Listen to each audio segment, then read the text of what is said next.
दुनिया किसी गूंगे की कहानी नहीं लिखती। जिन्हें ये लगता है कि इमरान सियासत में आने के बाद अपनी आवाज का लहजा नर्म कर लेगा या चुप हो जाएगा, मैं उनसे कहना चाहता हूं कि मैं इसीलिए सियासत में हूं क्योंकि मुझे मजलूमों की आवाज सड़क पे भी उठानी है और संसद में भी उठानी है। मैं इसीलिए सियासत में हूं।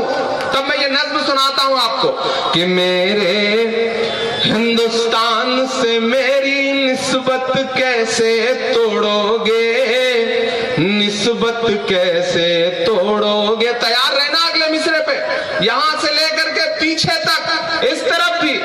मेरे हिंदुस्तान से मेरी निस्बत कैसे तोड़ोगे, मेरे हिंदुस्तान से मेरी निस्बत कैसे तोड़ोगे। छत तोड़ोगे लेकिन मेरी हिम्मत कैसे तोड़ोगे।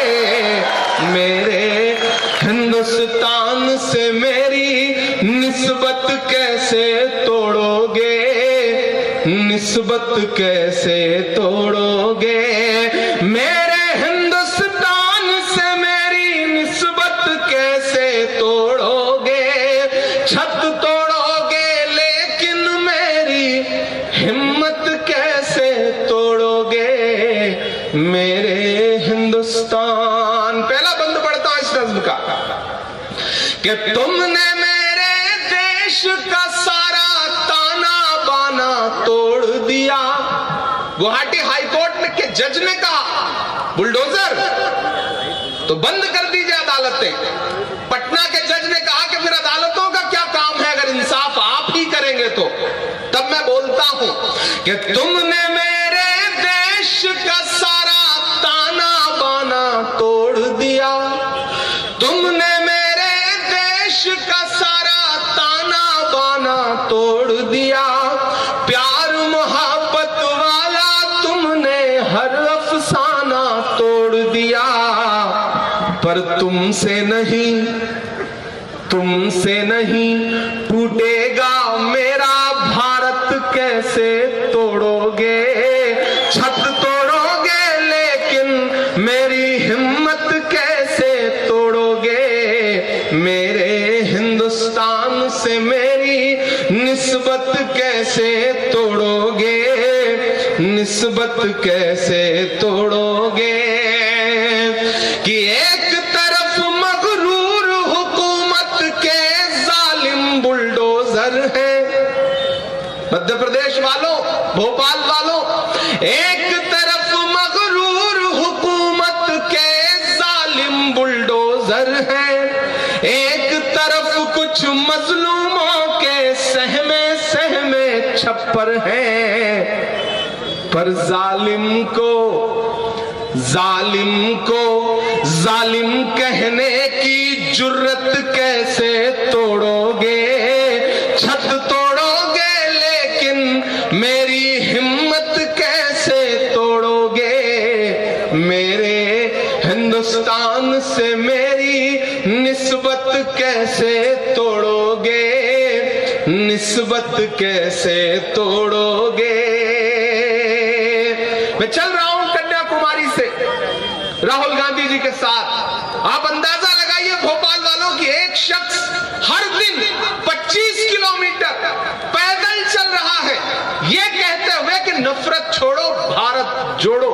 मैं कल बैठा था एक डिबेट में भाजपा के एक बड़े प्रवक्ता कि टूटा कहां है भारत जो जोड़ने की जरूरत है।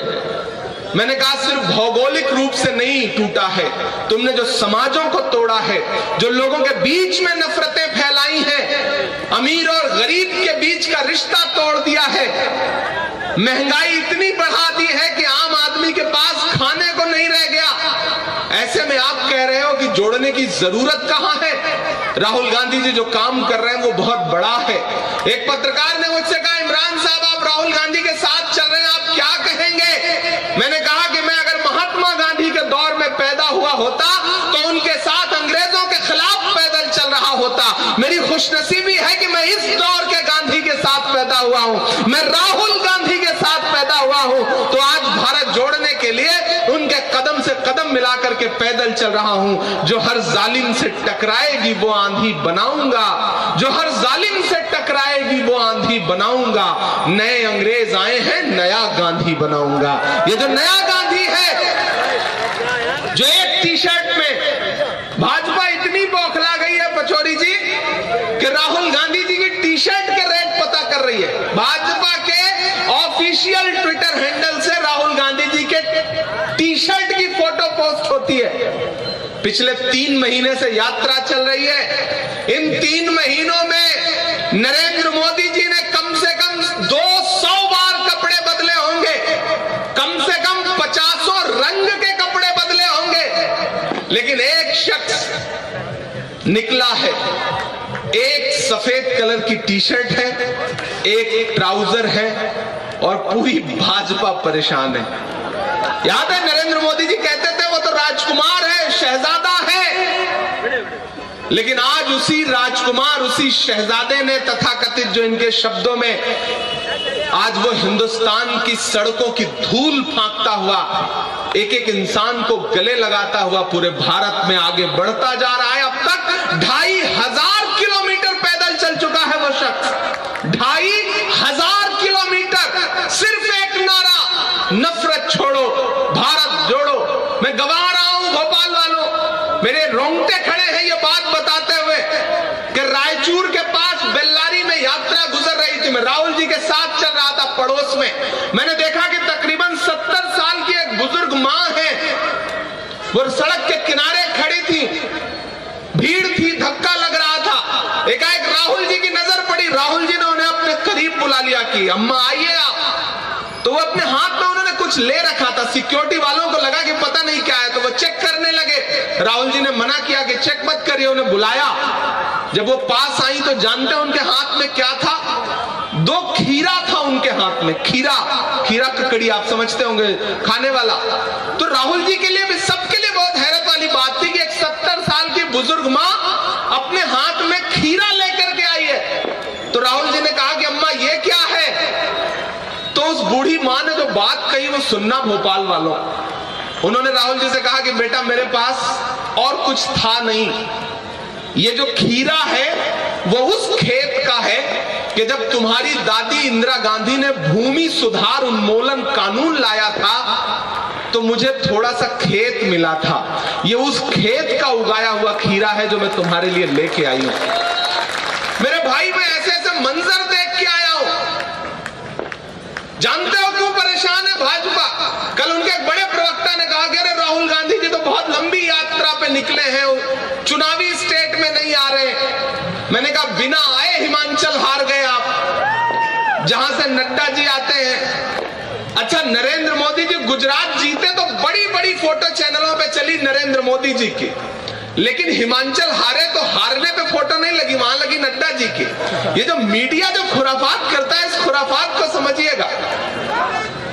तो मैंने उनसे कहा कि मेरे भाई राहुल गांधी इस बार बहुत लंबी सोच के साथ निकले हैं। वो जानते हैं कि इस देश से जब तक नफरत कम नहीं होगी तब तक भाजपा कम नहीं होगी। वो नफरत कम करने के लिए निकले हैं, वो डर कम करने के लिए निकले हैं। और हालत ये है कि राहुल गांधी जी की दाढ़ी पे कमेंट, राहुल गांधी जी की टी शर्ट पे कमेंट, ट्राउजर पे कमेंट। मेरे भाई, भारतीय जनता पार्टी के पास मुद्दे नहीं बचे हैं। बौखला गई है भाजपा, राहुल गांधी जी की यात्रा से बौखला गई है भाजपा। जुड़ रहा है भारत, मैं देख के आया हूं, मैं गवाह हूं। इसलिए मैं आपसे कह रहा हूं कि आने वाले दिनों में मध्य प्रदेश में जो लोकतंत्र के लुटेरे हैं, जिन्होंने सरकार लूटी थी, उन्हें भी बदलना है। और अगर आपने यहां बदलाव कर दिया